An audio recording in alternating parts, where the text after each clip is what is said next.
Hello, everyone, and welcome to RC Plane Lab. I'm Ron. I'm Tom. So today we're going to answer some listener questions. Yeah, it's been a while since we've addressed the public and their questions of us. It's an odd way of putting it, but you are correct. So we've got a few of them here. Yeah, we got to catch up. That we need to get caught back up on.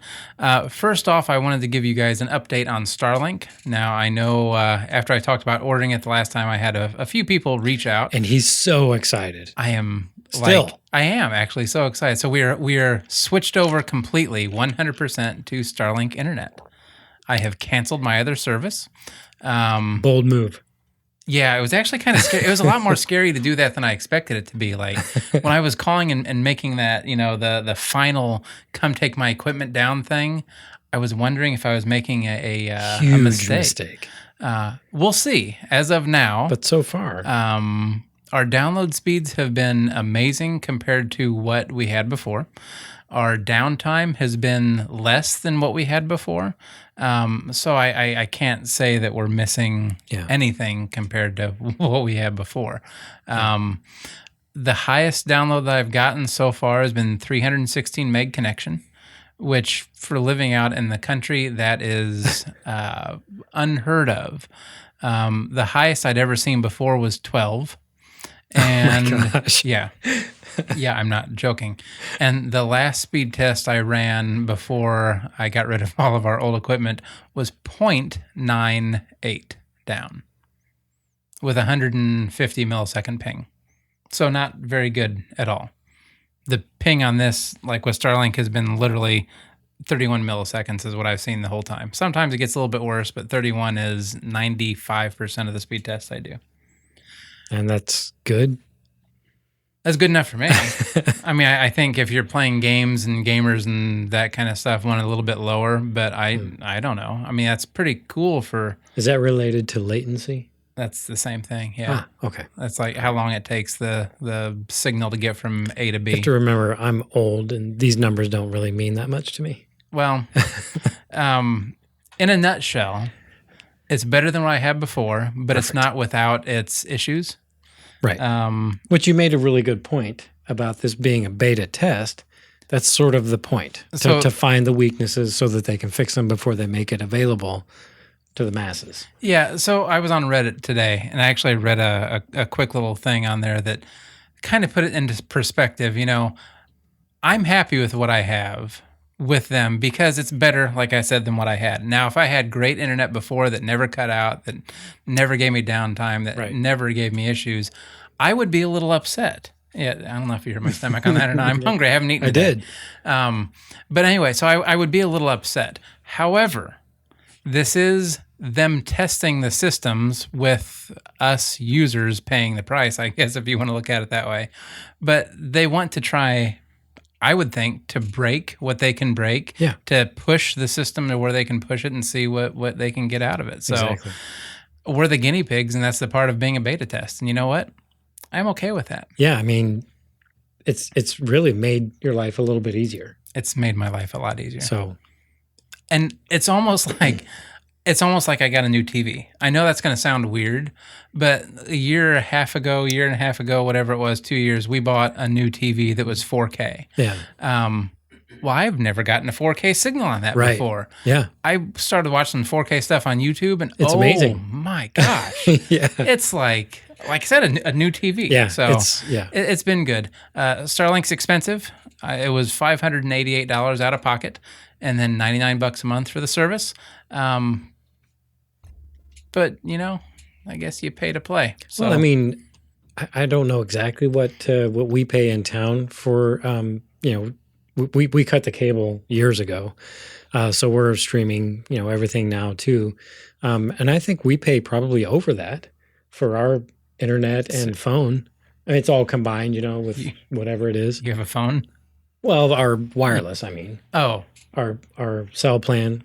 Oh, well, I pay a lot more than that with because my cell phone bill is. Well, like as far as the breakout, like for internet, for the internet at home, I think it's over $100. Really? I think so.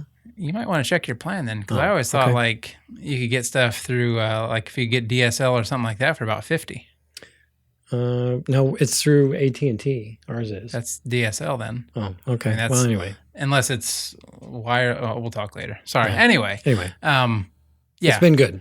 I'm glad to hear yours has been good, and mine's been good too, and it's going to get better. Yeah. So because of the internet that we have now, and things are kind of getting better, and I expect they will continue to get better as more satellites are launched and put into space, and as I cut a tree down that's in the way. Actually, I might ask you to cut the tree down, but as we kind of get things straightened out, it's going to get. And 240 satellites is what they've launched in the last month, by the way. Oh my gosh. 240 new satellites. So cluttering up the night sky. You can't see them. As much as I want to, you can't see them once they're in final orbit. But anyway, so the point of me saying this is, yes, we have new internet, which should help us to move forward on some things that we want to do on the podcast. One of which is we want to have more guests. And we want you guys to be our guests. Yeah. So we have a page on the website now that is a place where you can go to sign up to be a guest. Mm-hmm.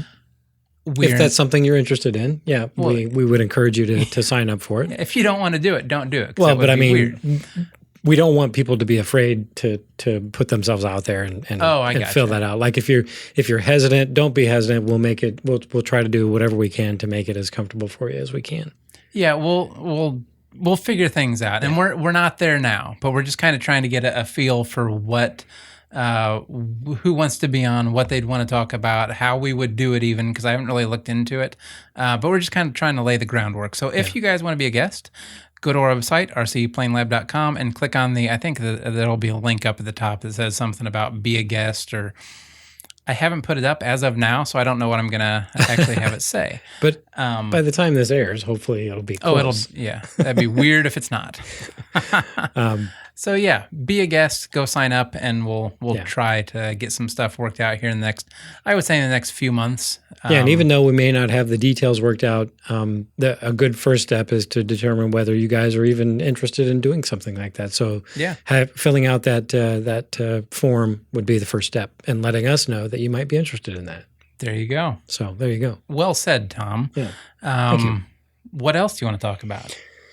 Well, we do have that interesting battery story that we could talk about. So I had a friend of mine who shall remain. You could rename this individual if you wanted to. We'll call. No, I'm not. We shall remain nameless. Anyway, called me the other day and said, "Hey, I'm trying to revive a battery, a LiPo battery, that my charger is saying will not take a charge." But we've all heard that if you completely drain a LiPo battery, which is bad, it can actually kill a battery, but absolutely not necessarily. Your charger will not charge a LiPo battery that is out of spec. Mm-hmm. So usually, let me clarify. Usually, if the voltage drops below a certain point, chargers that are designed to charge LiPo batteries are built in with certain safety measures to keep you from burning your house down. And one of those safety measures is a low voltage threshold, such that if the battery is below a certain voltage, or if one cell of the battery is below a certain voltage, it will refuse to charge the battery, and it'll keep giving you error codes. And those error codes can be worded a lot of different ways, but the charger will refuse to charge the pack if the cell voltage or if the pack voltage is below a certain threshold. And that's for safety reasons. Very true. So anyway, he calls me and says, "Hey, I'm trying to revive this battery. It was dead." Was it puffy? It was not puffy. Okay. According to him. I didn't see the battery. Okay. Anyway, I'm not going to tell you how he did it, but anyway, he worked on getting the voltage up to where the charger would charge it.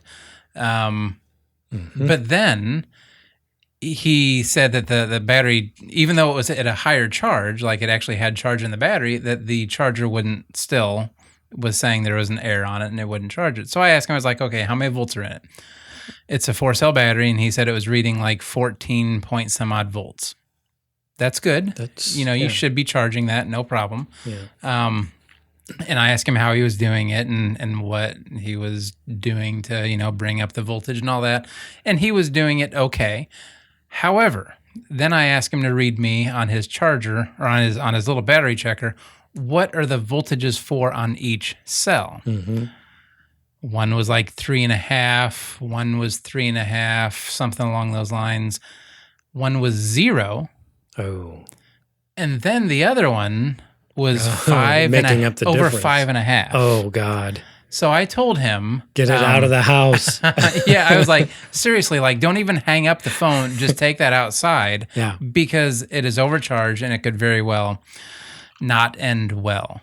Cautionary tale, when you're looking at LiPo batteries and trying to figure out how to revive them, or if it's just not charging right, don't throw more voltage and amperage into it. Dig deeper to make sure what you're doing is okay to be done. I didn't hear if it ended up going up in flames. Gosh, I'm I hope assuming that it didn't because I didn't hear. So I kind of guessed that if the bad would have happened, he would have told me. Have you heard from him since? No, actually, I haven't. So maybe he's not talking to me anymore. I don't know. But anyway, so if you're doing something like that, check each voltage or check each cell voltage so you know what you're working with. Don't just go by full pack voltage. Yes. Because that could very easily not give you a true reading we're not of your actual cells. Yeah, Ron and I both know of several ways to bump up the voltage of a overly discharged lithium polymer battery. NiCad, showing your age. Wow. We're not big fans of that, and we're certainly not going to tell people how to do that because it can be dangerous. Mm-hmm. But there are ways to do it in a safe manner. But yeah, you have to start with cell voltages that are at least equal across the board or close to equal across the board. And a dead cell in there will certainly force another cell to take up the difference, so to speak. And in this case, the extra voltage went to one cell instead of being dispersed among the 3 live ones. And that could have potentially ended in a very bad situation. So just like Ron said, monitor your individual cell voltages, and most chargers will do that, and a battery checker also designed for LiPos is capable of doing that too. You can usually cycle between each cell and read each voltage. Right, and that's what when you plug your balance port into it, into your charger when you're charging LiPo, it checks that, and then it wouldn't charge on his charger because of the 0 voltage that was coming back on one cell. Yeah. However, he was just still trying to make that come up, I guess. And the overall voltage, is what he was after. He was looking at the overall voltage and not paying attention to what the actual battery itself said. Cell-wise said. So just be careful. Yeah. It's possible to do. If done correctly, it works. If not done correctly, it doesn't work. I mean, I don't know how else to put it. That's pretty much it in a nutshell. So just be careful with those LiPos. Yeah, if you're gonna try to bump up the voltage to sneak past your low voltage threshold on your charger, just be smart about it and monitor those cell voltages. So very good. We have a new listener survey out there. I forgot about that. Yeah, new listener survey updated last week. That's right. Go fill it out. Yeah. Help us help you. That's all I got, pretty much. Go fill it out. I mean, let us know what you're thinking. Let us know what you want to see. Let us know what you like, what you don't like. If you like me better than Tom, that's fine. Let me know. If you like Tom better than me, shut your mouth, but that's okay. Well, that's not very nice. No, you're right. Tell me. I have thick skin. I don't Ron care. is very good about taking constructive criticism. Me, not so much. So just give it to Ron. Regular criticism I handle well too because I'm married. Well, there's that. Probably ought to be a good time to remind our listeners how they can get a hold of us should they want to. So I'm Tom at rcplanelab.com. That's Ron. Ron at rcplanelab.com. Yeah. You can also get a hold of us through our forums right there on the rcplanelab.com website. Mm-hmm. There's also a contact us form on that website. There's also a phone number. I can never remember the number. 818-351-9846. Leave us a voicemail or text us. Yeah, you can even text. How about that? Yeah. Okay. Anything So else we want that's to talk that. about? Are we good?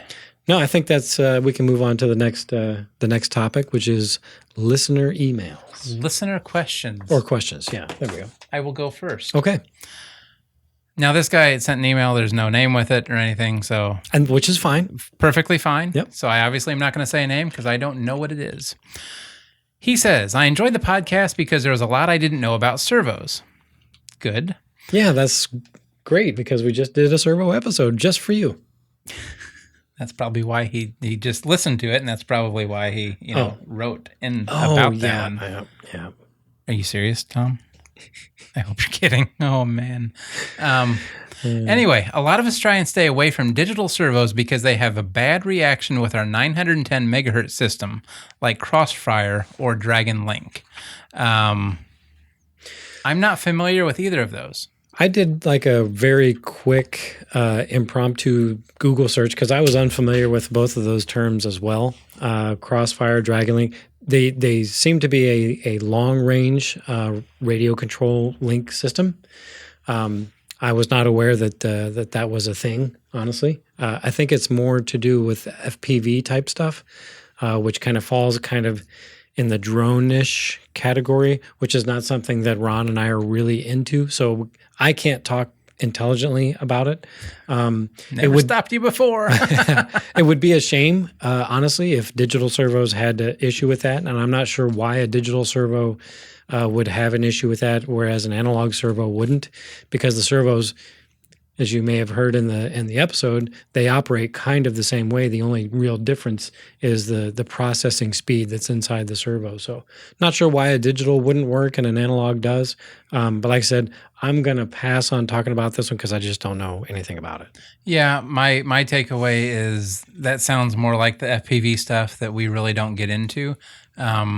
So if you have problems with that, I understand. Thanks for letting us know. Yeah. And at least we now have that tucked away in the back of our minds to where if something happens later, we will kind of remember that. Hopefully. So thank you. Ron has a better memory than I do, but that is scary to say. But but it is back there, and hopefully, if we hear of something like that again, we'll be able to maybe talk a little bit more about that. But for now, I have to pass on that one because I just don't know anything about it. So I'll go next. Okay. All right. So this one is from Rob, all the way from Australia. Nice. He says, "Hello, Ron and Tom.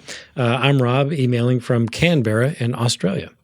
I've been listening to your podcast and have started watching on YouTube as well. Thank you very much. We appreciate that. Make sure you hit that subscribe button. I do appreciate your tips and tricks and have been incorporating them into my building and flying. Wonderful. That's good news. I always like to hear how we've helped folks. Makes it worthwhile, It does. right? Yep. He says, having dabbled my foot in the water with RC aircraft off and on for most of my teenage to adult life, finally taken the plunge and joined my local club. Good. Awesome. I've been flying Ready to Fly and Bind and Fly foamies in a local park, though with the access to the club, I'm in the process of building up my first Nitro model. Yes.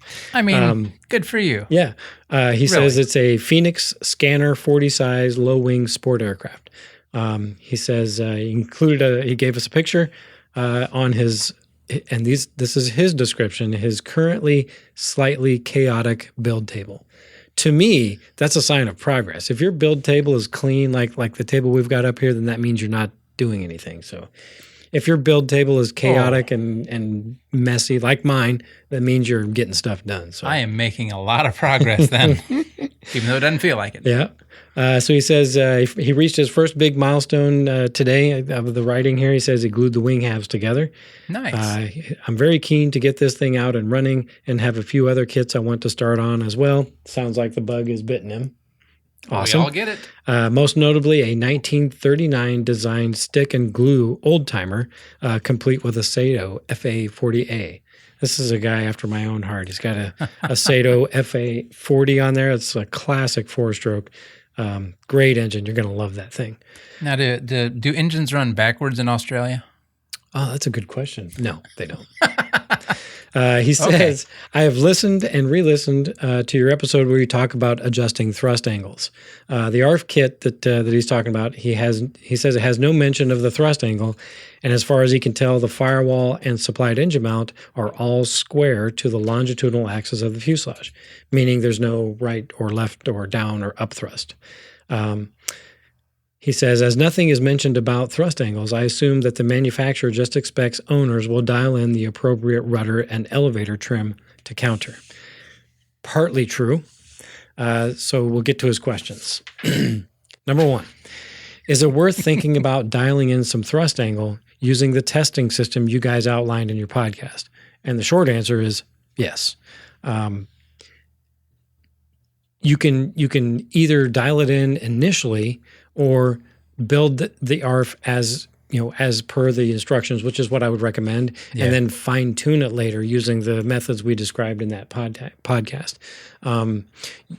Before I get to the other two questions, I'm just going to say, usually most ARF manufacturers have sort of engineered or designed their airplane a certain way for certain reasons. Most low-wing sport type airplanes that I think we're talking about building here, they usually don't require a lot of right thrust or down thrust. And if they do, they may incorporate that in other ways. Like maybe, did you check the angle of the vertical stab?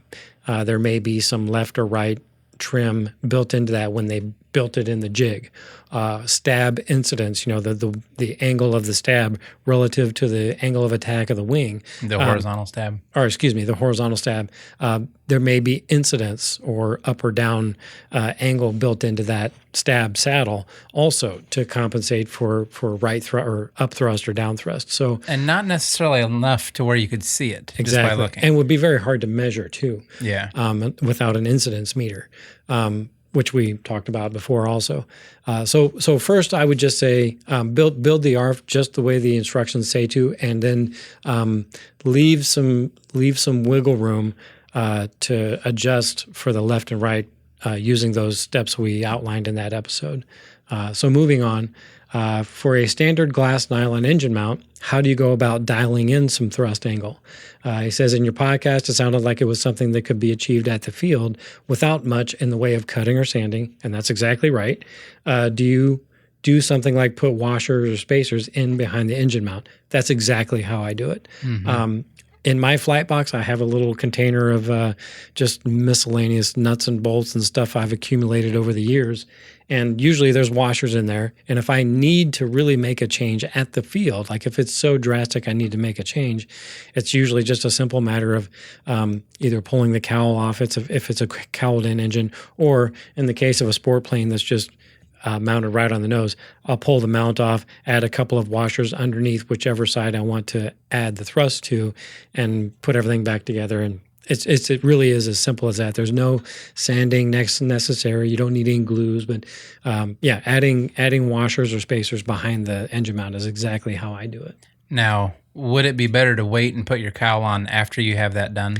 So that was something else I was going to mention. If you think you need to change the thrust angle on your airplane, I would hold off on mounting the cowl permanently anyway until you've got that dialed in.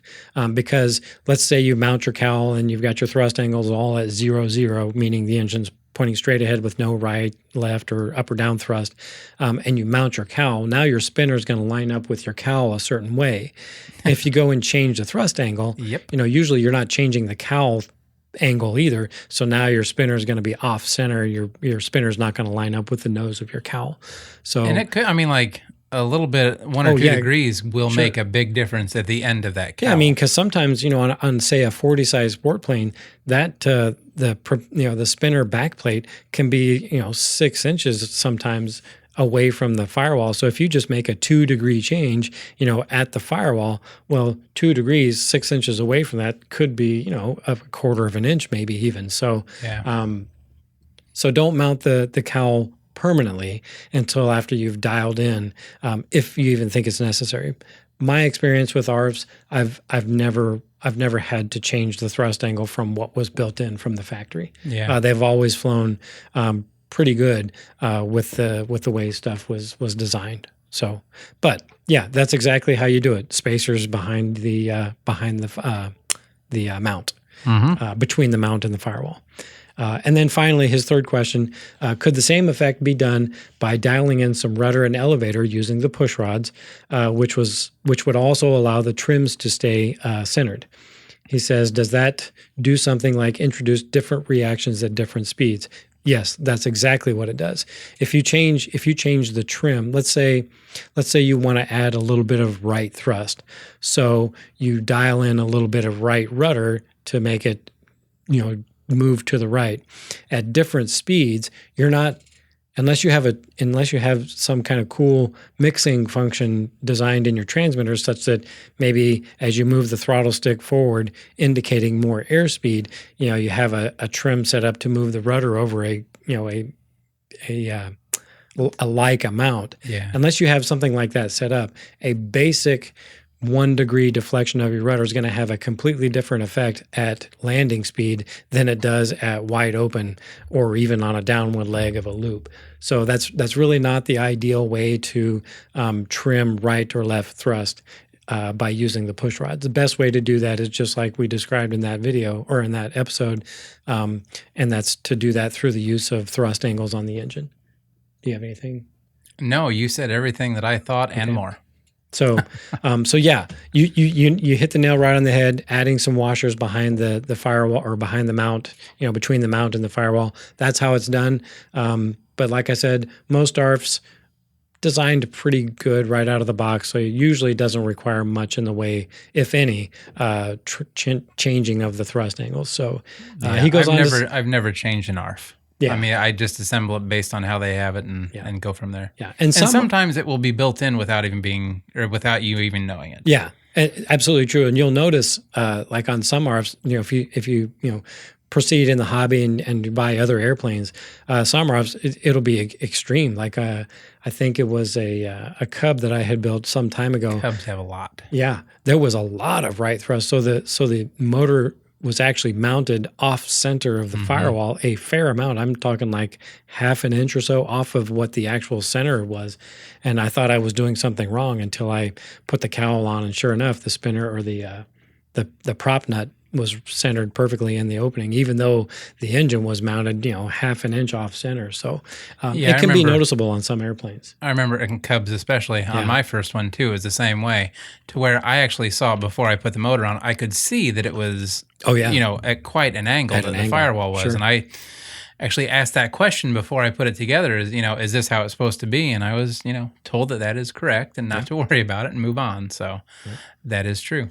So Rob finishes, he says, thanks in advance for your help. Greatly appreciated. Your podcast has been a great find for me and actually really useful. I love to hear that. Yeah. Given how many of the do's and don'ts of the hobby seem to be kept alive through individuals' knowledge and experience rather than in books and other media. Absolutely true. He says, all the best, Rob. Hey, Rob, thanks for contacting us. Yeah. That's what we're here for. That's right. I'm glad you enjoyed it. All right, next one. All right, so this one is from Dylan. He says, hey guys, happy 1 year anniversary of the podcast. Thanks, Dylan. That's actually hard to believe. We didn't do anything for our 1 year anniversary. Oh, we didn't, did we? No. We were thinking we'd do like a special 1 year anniversary. We could still do it. It'll just be late. But then it wouldn't be a 1 year anniversary. Well, I'm sorry, everybody. We didn't do an anniversary. Maybe we'll do like a 1 year, 1 month anniversary or something. No. Anyway, thanks. Appreciate it. He says, I've been a very dedicated listener and have only recently caught up to the newest ones. You guys encouraged me to fly again. That's awesome. Mm-hmm. I have not been recently since I've not had a flight that didn't end in using the hot glue gun. Hate to hear that. Flew a couple of days ago, sort of a controlled flight, and smacked the plane right into a tree. That's never any fun. I've been there. That's not fun. But he says, it was fun up until the end, and I learned a lot. I do have some critiquing to do on the remote ID episode, and we do take critiques. You both mentioned, and he says, yes, you too, Ron, not just Tom. Whoa. Let's not call me out on this. Well, he says you both mentioned, and then he says, yes, you too, Ron, not just Tom. Okay. That an airplane would not be able to receive a signal from an RC in time to avoid a crash. He says, realistically, a plane would see it on their screen before a crash could ever occur. I'm going to stop right there. So True. a full-size aircraft. Yeah, Okay. what he's talking about, I'm pretty sure is what he's trying. A full scale airplane being able to see or not see RC airplanes. We have to assume that airplane, that full scale airplane, is equipped with radar, or some other form of TCAS or other sort of collision avoidance system. Not all airplanes are equipped with that. So in that case, they do depend on what we had talked about in that remote ID episode. And really, the idea of remote ID isn't so much to warn air traffic of the existence of radio control airplanes, is so much to get pre-approval, so to speak, to fly in that particular airspace, and to make sure that the airspace that we, with our RCs, are flying in is authorized for that use. That's really what the intent of remote ID is. Yeah, I guess in my thought, and I guess I didn't think it all the way through, when I was thinking about how fast it takes an airplane to move from point A to point B, I'm thinking like big commercial airliners. I really wasn't thinking about a little Cessna that that flies at 120, 150 miles an hour. I was more thinking about a jumbo jet at 500 plus miles an hour. Right. And if that's the kind of thing that they're trying to prevent, I don't necessarily think they're going to have enough time to get out of the way of somebody that's flying a quadcopter at, 20, 30,000 feet, however high they can get up, to see how the Earth looks from their GoPro that's strapped to it. That is more of what I was talking about. Okay. With the speeds and getting around. So yeah, you're right. Most airplanes that fly around here, a couple thousand feet in the air, maybe, give or take. So right. Yeah. But if we're sticking to the rules, we're never flying above 400 feet anyway, right? No. With our RC airplanes. Nope. Just saying. Sticking to the rules. So yeah, realistically, a plane would see it on their screen, assuming they have one, because not all of them have that avoidance technology, before a crash could ever occur. He says they are already monitoring other airplanes using the device, so a simple update would allow people to see RCs as well. So again, that airplane would have to be equipped with that technology, either radar or TCAS or whatever collision avoidance system that they're using. And I will say there are still limitations to radar. I know a little bit about that. Most small airplanes, and especially drones, are invisible to even some of the best radar that's out there. Well, I mean, what would the difference be between like a small airplane flying around and a bird? Right, exactly. So there's not a lot of difference. So, while I agree with the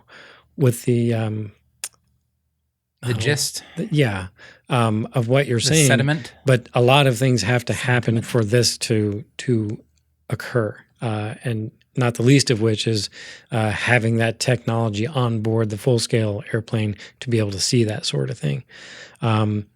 So he says either that is true, or ATC, air traffic control, the person that keeps airplanes from crashing and doing other functions, would call out an RC that would be a factor to the airplane.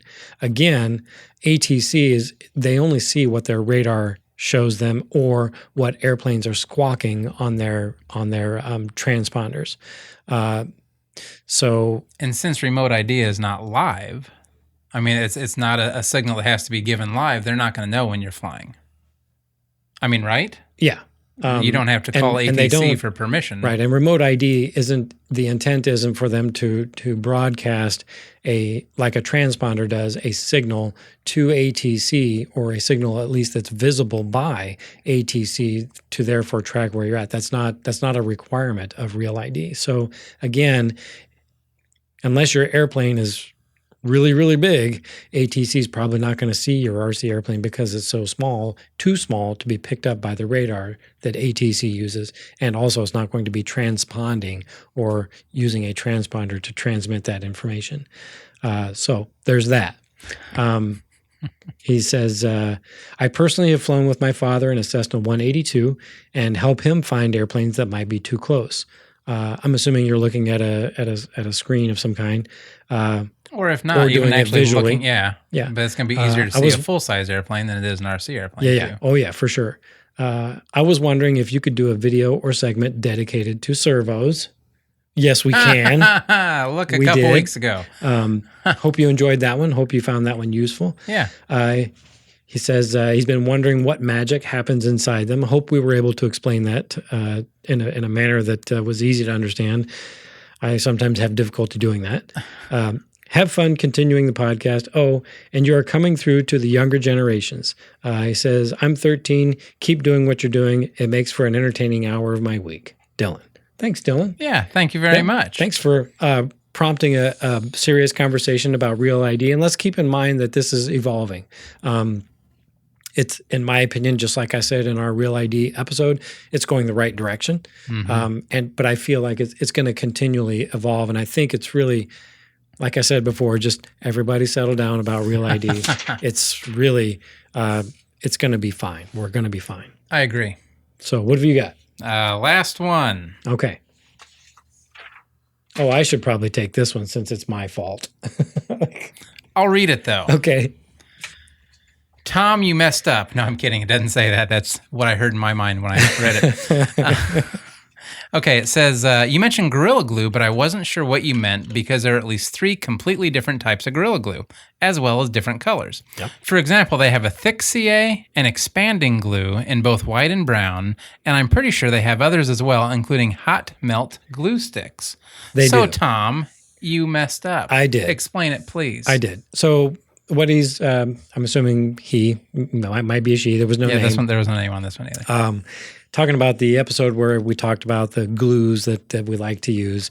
And I mentioned another glue that is becoming, I don't want to say predominant, but a lot of guys are starting to use, and that's Gorilla Glue. And specifically what I was talking about, Gorilla Glue, they do make several different types of glue. You're absolutely right. And I would be remiss if I didn't specify which glue I'm talking about. And the glue I'm talking about is their standard Gorilla all-purpose. It's called an all-purpose glue, and it's brown. It's the brown stuff. They also make a formula of this brown stuff that is clear-ish, but it's an expanding kind of foam. You brush it on one part, and then you get the other part wet with water, and then you smash the 2 parts together, and that glue kind of expands a little bit to fill in voids and things like that. Great for sheeting wings, things like I mentioned. But that's the glue I was talking about, was that brown all-purpose glue. But Gorilla Glue, they do put their name on a lot of different types of glue these days. They do have CAs now. They make a carpenter's, like a wood glue, that I don't particularly care for using because it has some kind of additive in it that keeps it rubbery. It's not your plain aliphatic resin? No, it's not. It's aliphatic resin my. plus something else that's in there. Whoa. I've used it for what I use it for the balsa and stuff. Not a fan. But they've also put their name on, let's see. They put it on epoxy. They branded their own epoxy now. So yeah, Gorilla has their name out there on lots of different types of adhesives, but specifically what I was referring to was their standard all-purpose, and the brown glue is what I was talking about. So yeah. Sorry, I apologize for not making that clear. Hopefully I didn't send anybody to the hardware store to get the wrong glue. I hope that didn't happen, but if it did, I apologize. That's all I got. True. Me too. Contact us. We told you all the different ways you can contact us. If you have a question, send them in. Eventually, we'll answer. We promise. Sometimes it might take us a little longer than others. We've got a lot of stuff going on with the videos and stuff that Ron just produced and put out there. I encourage you to get on YouTube, check out our channel, and please like and subscribe. There you go. I think you hit the nail on the head. And if you want to be a guest, go click on the Be a Guest on the website and sign fill up out that form. And Yep. we'll be in touch. Yep, absolutely. All right. Well, until next time, I'm Ron. I'm Tom. Good night. Good night.